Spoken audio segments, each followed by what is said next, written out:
नमो भगवते वासुदेवाय नमः।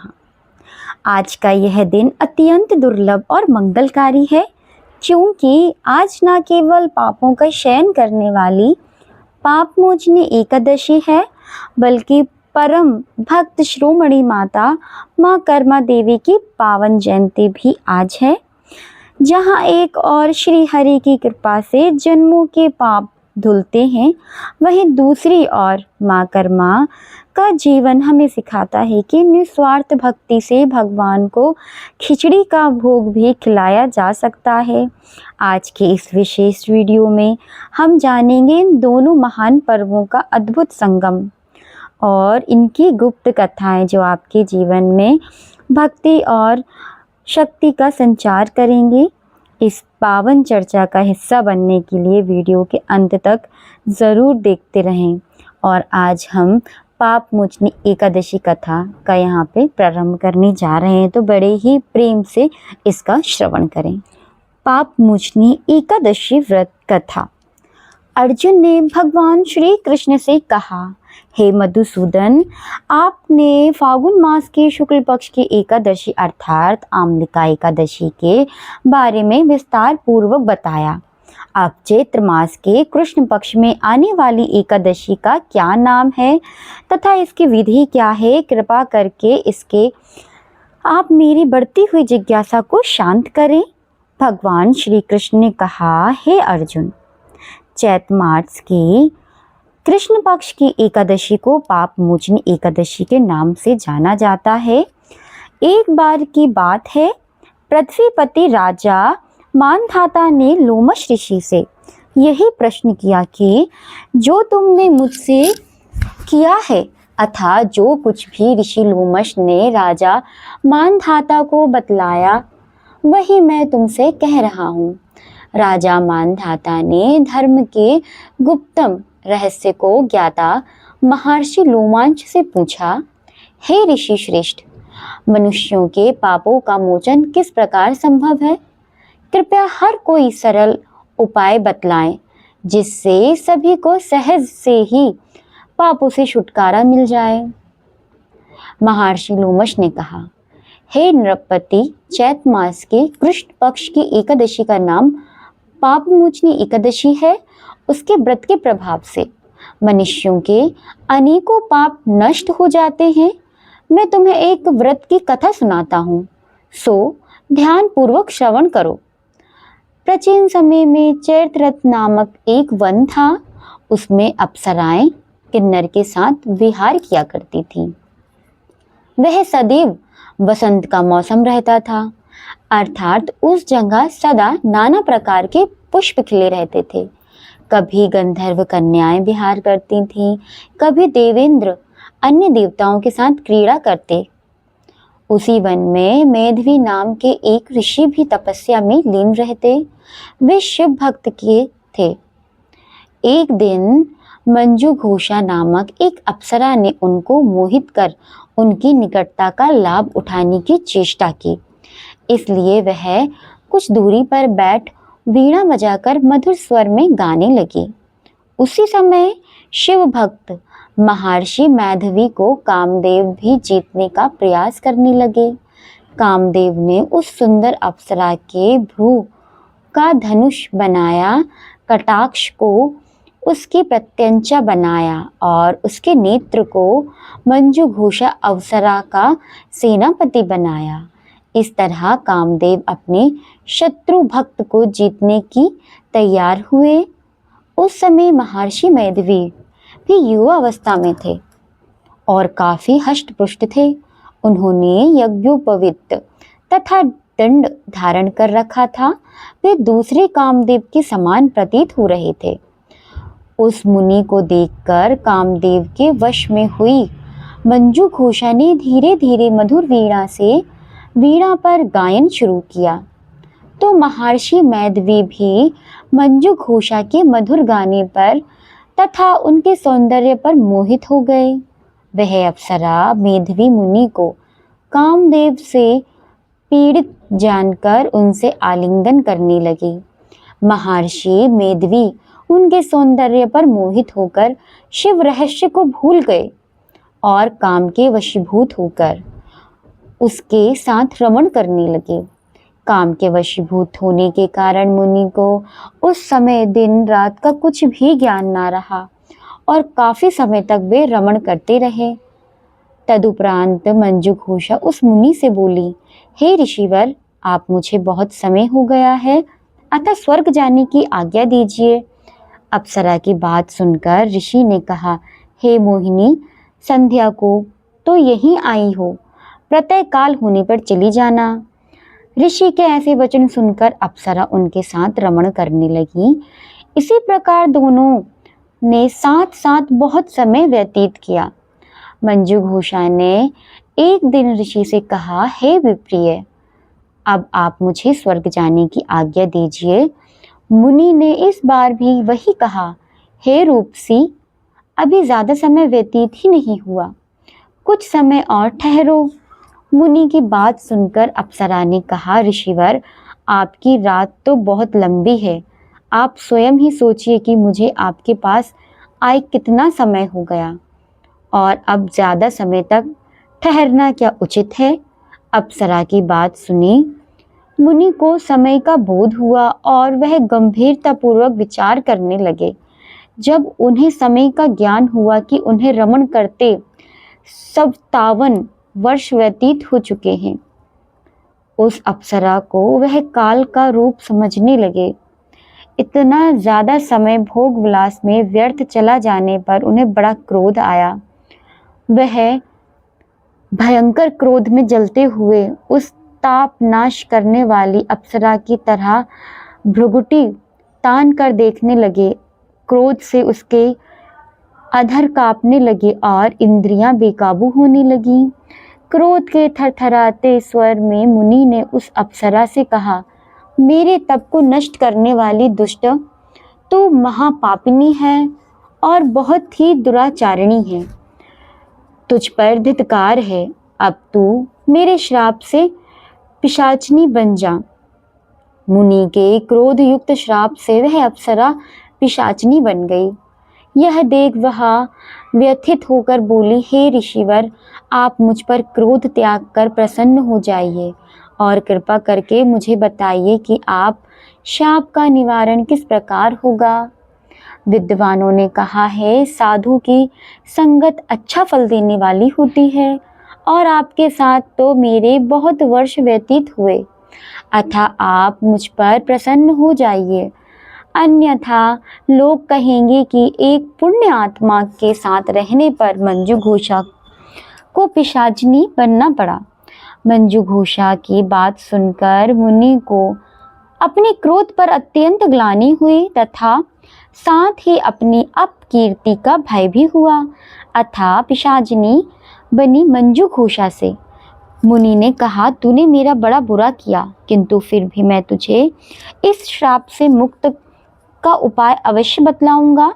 चैत मास के कृष्ण पक्ष की जो एकादशी है उसका नाम पापमोचनी है। उस एकादशी का उपवास करने से तेरी पिशाच की देह से मुक्त हो जाएगी।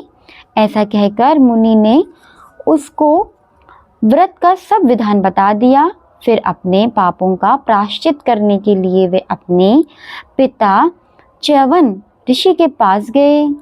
च्यवन ऋषि ने अपने पुत्र मेधवी को देखकर कहा, हे पुत्र, ऐसा क्या किया है तूने कि तेरे सभी तप नष्ट हो गए हैं, जिससे तुम्हारा समस्त तेज मलिन हो गया है।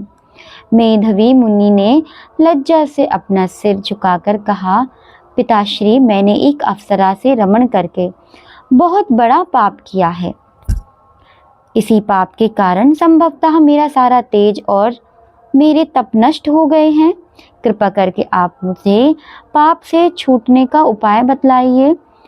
ऋषि ने कहा, हे पुत्र, तुम चैत्र मास के कृष्ण पक्ष की पाप मोचनी एकादशी की विधि विधान तथा भक्ति पूर्वक उपवास करो, इससे तुम्हें सभी पाप नष्ट हो जाएंगे।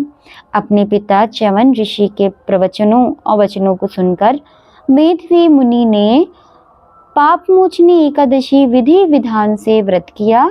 उसके प्रभाव से उनके समस्त सभी पाप नष्ट हो गए। मंजू घोषा अप्सरा भी पाप मोचनी एकादशी का उपवास करके पिशाचिनी की देह से छूट गई और पुनः अपना सुंदर रूप धारण कर स्वर्गलोक को चली गई।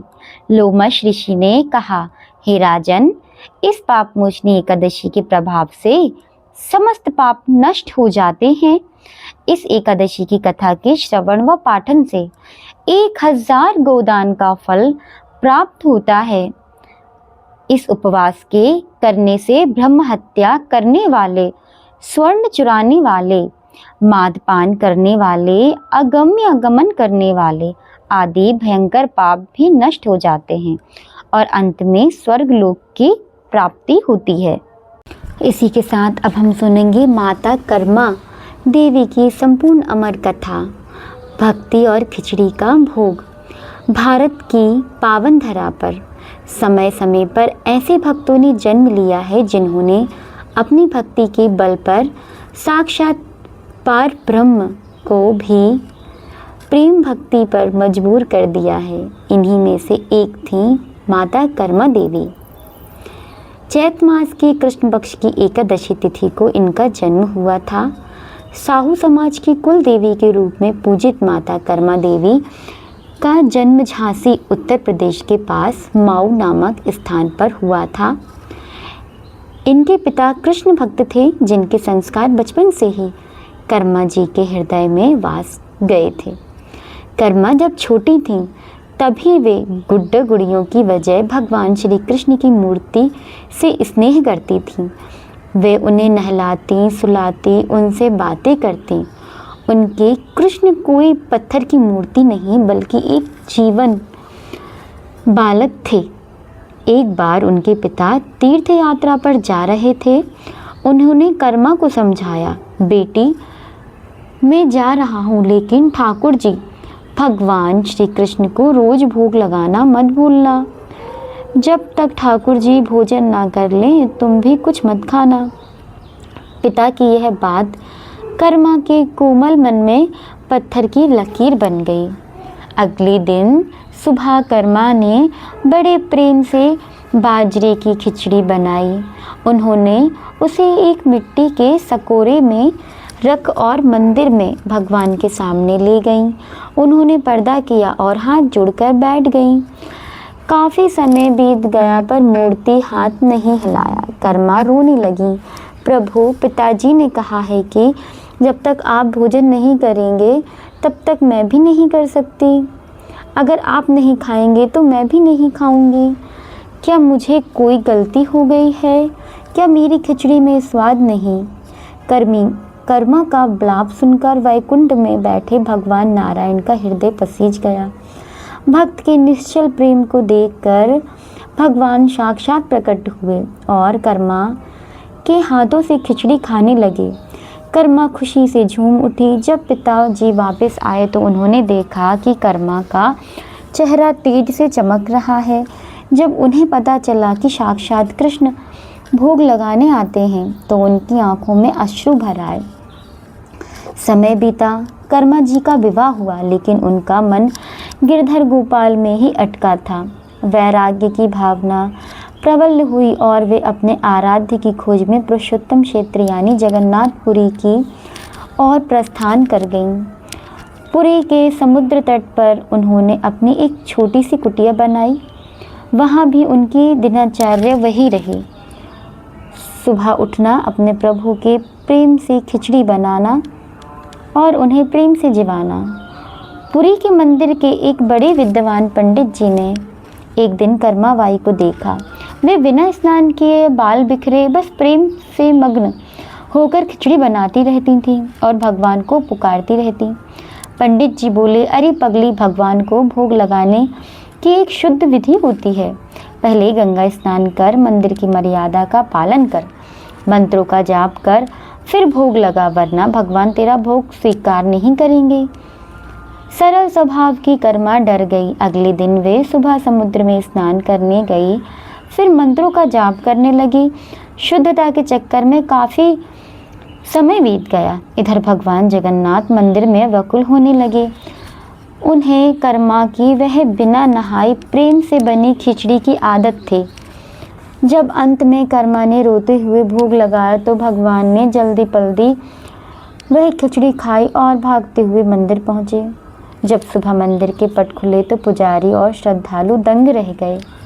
भगवान जगन्नाथ के दर्शन सुंदर मुख पर उनके पीले वस्त्रों का बाजरे की खिचड़ी के दाने चिपके हुए थे। पंडा और पुजारियों में खलबली मच गई। राजा को सूचना दी गई। सब डर गए कि कहीं मंदिर की पवित्रता तो भंग नहीं हुई।